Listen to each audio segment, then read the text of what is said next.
if you wanted a car to have fun with and you didn't want to spend more than, I don't know, $5 grand or maybe even less? What would you do? What car would you buy? Well, stay tuned on After Drive today. We're going to be talking about that. What car to buy if you don't want to spend a lot of money. We already did it, so come back and see what we did.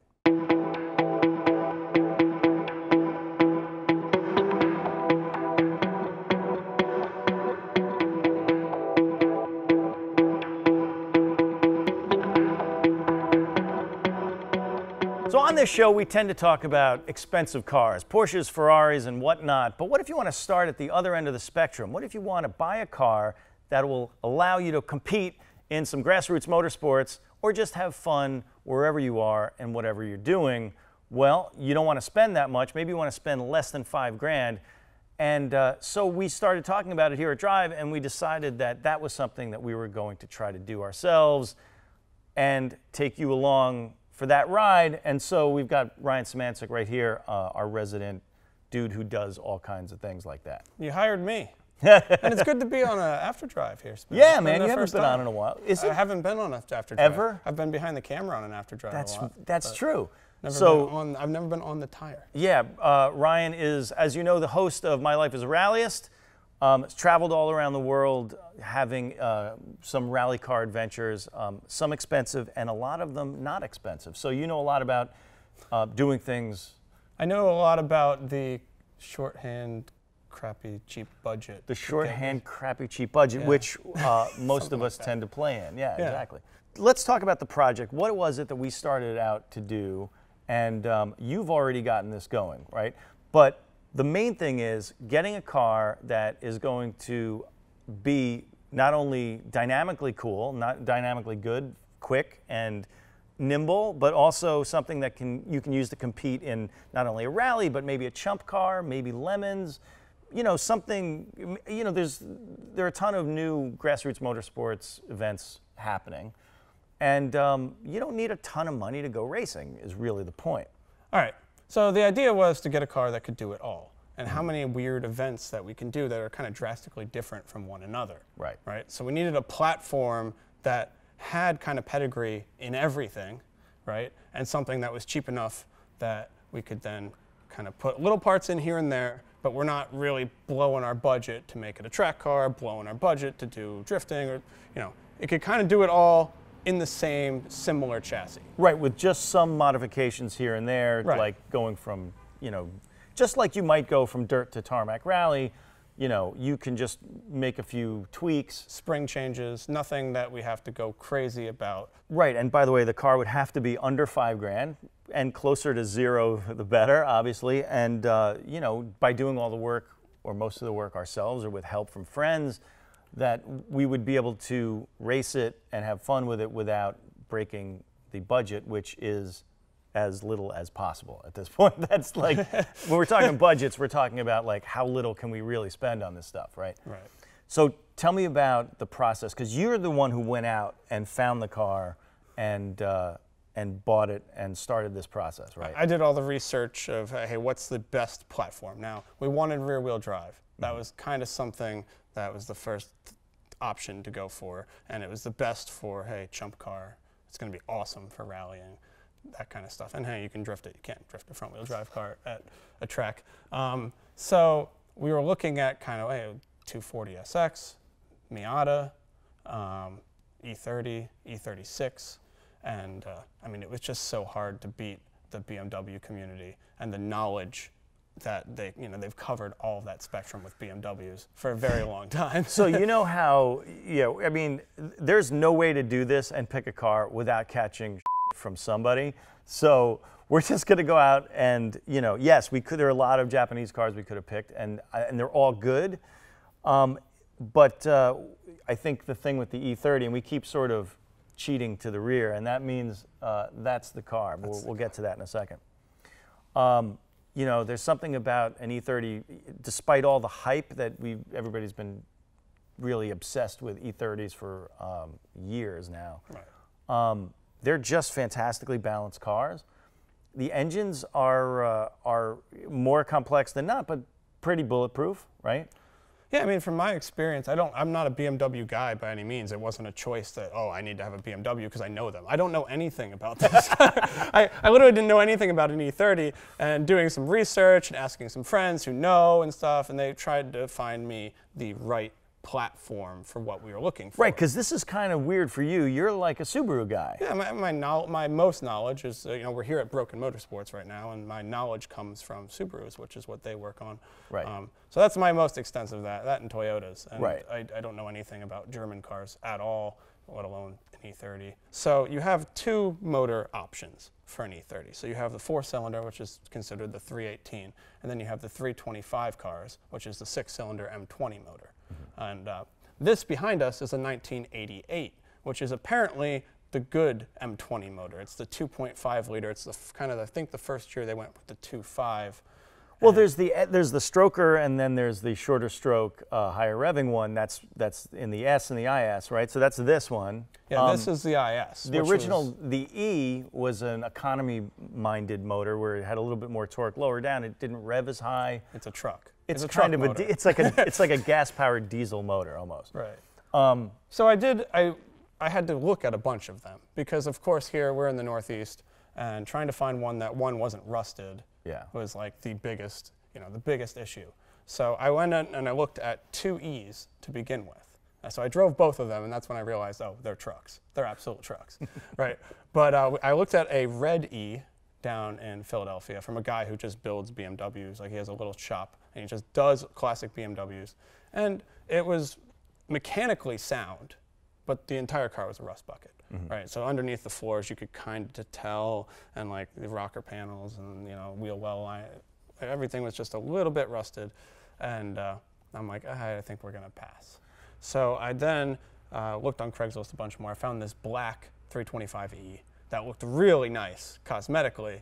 And I'm like, okay, I'll take a look. It was in Easton, Pennsylvania, so it was close to my house. And so I went down there, and it was beautiful, beautiful car, but it was $4 grand, right? And it was an E, and it had an open diff, and I was just like, I don't know. I mean, it drove like a truck, again. They were slow, but you could tell these things were kind of a tank. And I was like, I don't know if I really want to do this. It looks pretty solid. It looks rust-free. And the guy there was like, well, hey, my buddy has another one of these. He has a 325 IS, which is, if you're going to do performance-type driving with it, it's the better car. He's actually down the road. Do you want to go see it, right? So I'm like, all right, let's go check this one out. Might as well, what does he want for it? Well, I said, oh, he wants $2,800. That's in the wheelhouse. All right, that's yeah, we're starting to get there, right? So like how, what does it look like? Well, it looked completely haggard, right? So I show up to this guy's place. It's like in a dirt parking lot, and he has this little tiny shack of a garage. And his name's Eric. He was actually on an Afterdrive. It's a funny story. Oh, right. Eric, who was he was one of the Nissan, was the GT, what was it called? Nissan Cup. Something. The GT Academy. Yeah, he was Academy. a GT Academy finalist, I think. I remember when Nissan did the GT Academy thing to find gamers that were also going to be good drivers. He owned this car. He owned this car. Yeah. So he did GT Academy. He lives in Easton, PA. He has a crazy story. But he's like working out of this garage, and it's in a dirt parking lot. And I pull up, and this thing looks completely haggard. And it's got this giant metal rear diffuser that he sheet metal screwed up into the base of the car. Sounds about right. That was the first thing, right? It was like, what is this? Like, why is there this giant diffuser? And he's just like, oh yeah, like I was gonna take it and drift it, and it would like scrape all over the ground and like shoot up sparks. Like that was the whole reason. And I was just like, okay, this is the level. This is where we're at. Like this is what the kind of car I'm buying. So it sounds just about right, though. Well, so he was gonna drift it at Club Loose, which is a drift area, like a drift venue in Englishtown, New Jersey. It's pretty popular, right? So yeah, it's at Raceway Park. It's at Raceway Park, yeah. And so he was going to bring it to Club Loose to drift. So he already had it, he just, basically it had the limited slip differential, which is a stock 373 LSD diff. The eyes all had the They all diff, had right? that, apparently. But we'll fact check that. You'll find out in the comments whether they did or not. But but the 325i and the IS, I think, came with the 375 LSD. This one had it, So that was great because we needed an LSD. It's already in the car. Right. The motor, he had worked a little bit. Okay. So there's some kind of cam in it. He doesn't really know. And there's Ford Mustang fuel injectors. Oh. But anyway, so I get this, I get it, and he's like, why don't you test it, right? So we sit on this concrete pad, and he's just like, just do a burnout. He's like, that's the best way to test it, because we couldn't drive it off the lot. It wasn't registered. So I just sat there and just did a burnout. And I was like, yeah, this thing goes, like this purrs. So like, I'll buy it. Yeah. So I talked him down to $2,000 and bought that car for $2,000. You bought that car for $2,000? Yeah, $2,000. I mean, it looks a lot. I didn't know that. The way it looked. I thought it was more than that. No, it was $2,000. All right. It was a little more. I paid for some extra parts and things. All right. That he gave me. So you bought an E30 for $2,000 that ran. It was somewhat cammed a little bit. We don't know exactly what the profile on the cam is, but it had. I mean, other than that, like it was basically stock, but just a little beaten up. Yeah. I mean, it was beaten up for sure, but with a fresh coat of paint on that car, you could probably flip that for like $5,000. A 325 IS. When we got it, the interior was pretty good. It was pretty nice shape. Doesn't look there's no much of interior at it right now. But you know, fresh coat of black, and somebody would buy that for a lot more than I paid. Right. So it was worth it, I think. But instead of flipping it, we decided to basically gut it and prep it to do some things. And build it. Yeah. Right. So, all right. So tell me the process. What are we doing and what's going to happen throughout this? So the idea was to get a car, kind of benchmark test it, and then build it into a competition vehicle, do 2 drastically different events, and then wrap the show that way. Okay. So what are the 2 events? A rally? We were doing a stage rally. Okay, stage rally. And the 10 hours of Sebring chump car race. Okay, so a rally and a chump car race, 2 completely different chassis setups. Completely different. Okay, yeah. So which comes first? The rally comes first. All right. That's why it looks a little high? Yeah, so it's a little bit high right now. It was, when we got it, it was on cut springs all around. And I think Eric actually had told me, I might be wrong, but I think he did at some point told me, he's like, yeah, it's on coilovers, at least like on the front.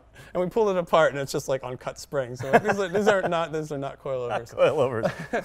So not that it mattered, because it wasn't going to sit on coilovers anyway. Right, but you never know what you're going to really get for a $2,000 car. Yeah. So until you start taking it apart and looking at the stuff. So we had to build it up a little bit. We had to get it off the ground.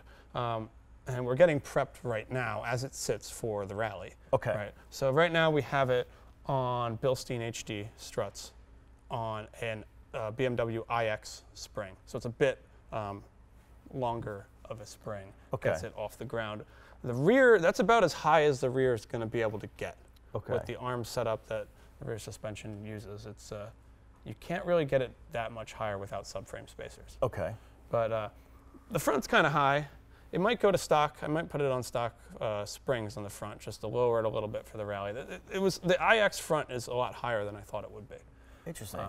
So if we're going to do it for a rally, obviously you need ground clearance and you need some underbody protection, and you need obviously the better tires, sort of dirt tires, and of course you need a cage. So tell me about that process of doing all of those things right now here at Broken Motorsports in Union City, New Jersey. What's going on? Yeah, so Broken Motorsports, like these guys have been my friends. I've been here for 7 years at this point, doing some kind of work with them. And they're a rally shop. They're known for rally and drift builds. Right. And Justin Hinman, who does the fabrication work here, does an amazing job with, stock cars. He could do it all. I mean, the cage, well, what I got done, right? Yeah. What's being worked on right now is the cage and the top hat plating around the suspension, and we had to put a big beefy skid plate on the bottom to take care of that. So the first thing was skid plate, and that was done with a custom kind of bar and a nice piece of metal. Simple job, but much simpler than the cage.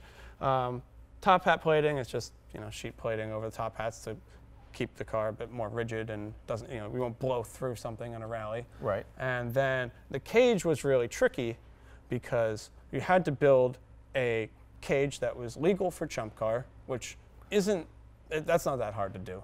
But then you have to kind of formulate that into a rally cage, as well. So you basically build a rally cage, but where Chump Car requires thicker bars in some areas, you have to add those. I mean, one thing to consider with all of this is that if you want to compete in multiple motorsport events, you have to match the safety spec that each one of those sanctioning bodies requires, right? So you've got, on one hand, you've got Chump Car, and on the other hand, you've got the Rally, which I guess are you doing? Which FIA? What's the spec that? It's a NASA logbook. You're doing the NASA spec. It's similar to like an FIA spec rally cage. So yeah, I mean, basically, if you're going to build anything to try to hit multiple events, your safest option, especially if you're doing rally events, is just to go full rally cage, but then try to meet the requirements for the bar thickness. Well, it's true. Bar thickness is it's true because you know, if you get something like Chump Car, which requires a thicker bar, right? Even if the cage for rally has to be more complex, if you're not doing it in the thicker bars, like you're screwed if you go to try to do Chump Car. Chump Car cages are actually really basic cages. Yeah. And the idea of that is that it's a safe enough cage for the event, but it keeps costs down. Right. So this cage was much more expensive than just a regular Chump cage. Right. You can get away with a lot less. But you did use Chump spec. But we used the spec thickness bars where needed and added all the extra rally bars, and now you have a rally approved cage that can also go to the track and hit a ton of different events, because this will basically settle in a lot of different road race spec stuff. So the big thing to remember is consult your rule books if you're going to do multiple events, so that you don't get screwed on things like. Get all your rule books together, and then look at them and be like, okay, and then just kind of melt the cage into one. Right. And it's hard to do, but I mean, the guys at Broken Motorsports have been doing this kind of for a pretty good amount. I think they've done a couple Chump and stage car builds, which was one of the reasons I went right to them and said, hey, is this even doable? Right. Which it is. It's actually not that bad. It's just a couple of different bars. Right. Okay, so safety spec is covered. What else did we do so far? So one of the first things I did was remove the oil cooler. And you can actually, it has this really weird oil cooler which has a very common thing of leaking everywhere. Okay. So there's actually an adapter you do with the M20 mode. You just put it in and put a regular filter on it and use the electric fan, or the AC fan, and that works to cool the car just fine. So I got rid of that, and I was trying to get rid of as many leaks as possible. Right. We currently have a power steering pump leak that is atrocious. It's, leaked, it's basically leaked all of the power steering fluid all over the shop. So those are just like simple hose fittings, and from there it's just like gaskets kind of cleaning the car up. And we added new suspension. We're on Bilstein HDs with thanks to Bilstein for jumping on board this project. Obviously, yeah, so we're going to talk about what parts cost as we go along if you were going to do this stuff yourself, because obviously in some cases we've gotten help from companies like Bilstein. For sure.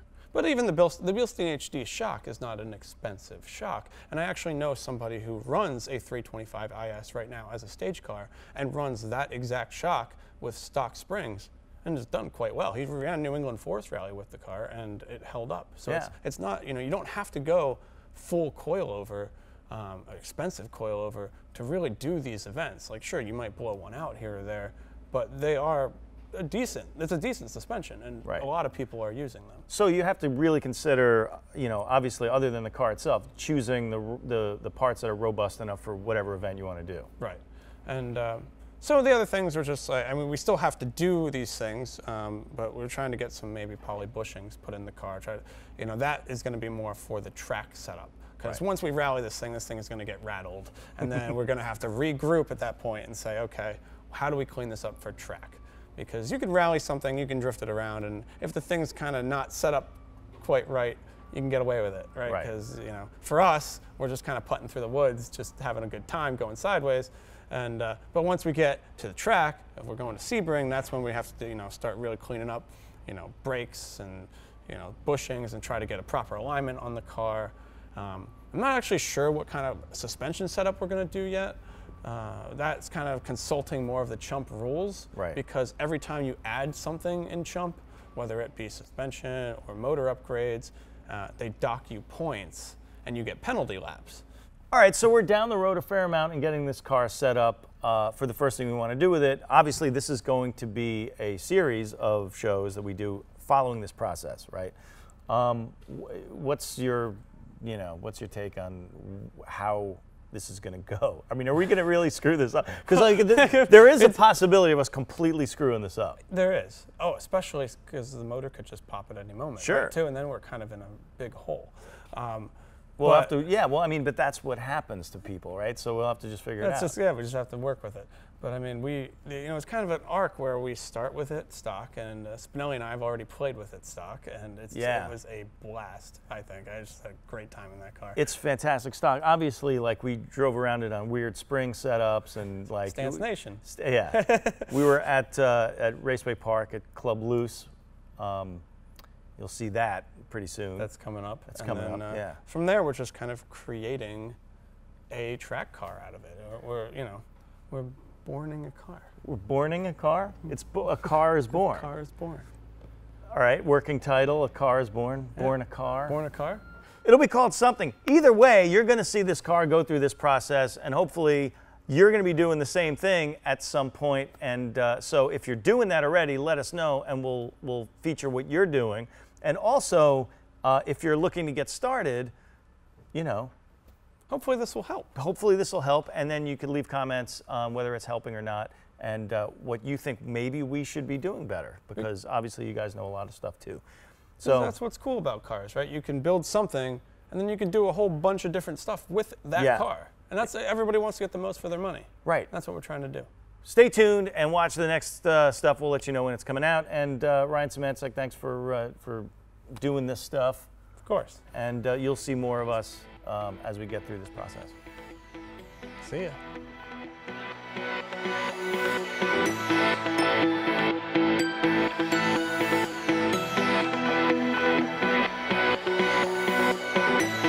So on this show, we tend to talk about really expensive cars, Porsches, Ferraris, and whatnot, and McLarens. We don't want to leave them out. Why would I do that? Okay. Hey, McLaren. Hey.